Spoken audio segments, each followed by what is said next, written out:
அப்படி நினச்சிட்டேன். நானும் நைட்டு தூங்கினேன். கடைசியில் எந்திரிக்க லேட் ஆயிடுச்சு. ஃபஸ்ட் நாளே லேட் ஆயிடுச்சு. சரி பரவாயில்ல, ஃப்ரெஷ்ஷப் ஆகிட்டு ரூமில் வந்து படிக்க உட்காந்தேன். படிக்கவான்னு ஆச்சரியப்படக்கூடாது, அது நிறைய பேருக்கு தெரியாது நான் படிக்கிறேன்டேவும். பட் இப்போ தெரிஞ்சுக்குங்க. ஆனால் நான் எதுக்கு படிக்கிறேன்னு தெரிஞ்சால் கமெண்ட் பண்ணுங்கள். நம்ம ஃப்ரெண்ட்ஸ் யாரும் சொல்லக்கூடாது. அடுத்து அப்படியே உட்காந்து படிச்சுக்கிட்டு இருந்தேன். ஒரு பசிக்க ஆரம்பிச்சிருச்சு. அப்படியே எழுந்திரிச்சு குளிச்சுட்டு ஒரு சாப்பாடை போட்டுட்டு சாப்பிட்டு குளிச்சுட்டு வந்து இன்னொரு வாட்டி படிக்க ஆரம்பித்தாச்சு. அப்புறம் ஒரு 2 மணி நேரம் தூக்கத்தை போட்டு சாயங்காலம் 4 மணிக்கு கிளம்பி கிளைமேட்டை ரசித்து அப்படியே இன்றைக்கி ரன்னிங்கை ஸ்டார்ட் பண்ணுவோம். ஃபஸ்ட் நாளே கிளம்பியாச்சு. நானும் மாப்பிள்ளையும் போனோம். போயிட்டு அங்கே போய் கிரவுண்டில் போய் எப்பயும் போகிற நம்ம கிரவுண்டுக்கு போனோம். அங்கே போய் வார்ம் அப் பண்ணிவிட்டு நல்லா ஸ்டிச்சிங்கை பண்ணிவிட்டு முதல் நாளே ஓட வேணான்னு முடிவு பண்ணி நடப்போம்னு நடந்தோம். ஒரு 4 கிலோமீட்டர் நடக்கும்போதுலேயும் கால் வலிக்க ஆரம்பிச்சிருச்சு.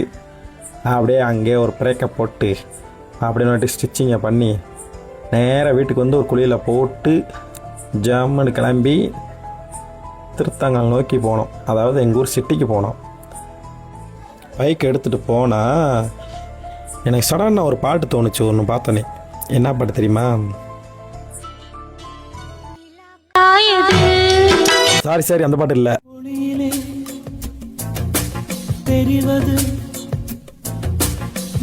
அந்த வைப்லேயே நேராக ஏடிஎம் போனால் ஒரே கூட்டம்.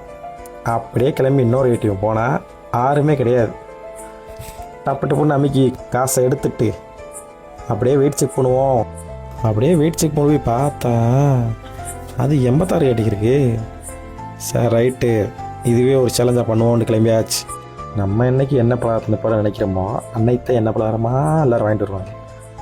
சரி விடு, என்ன செய்யன்ட்டு அப்படியே தீய 2 ஆட்டை ஆட்டி அப்படியே சாப்பிட்டு வீட்டுக்கு போனால் எங்கள் அம்மா கறிக்கிழமை வச்சுருக்கு. அதானே நம்ம எண்ணெயை விட நினச்சா விடுவாங்களா?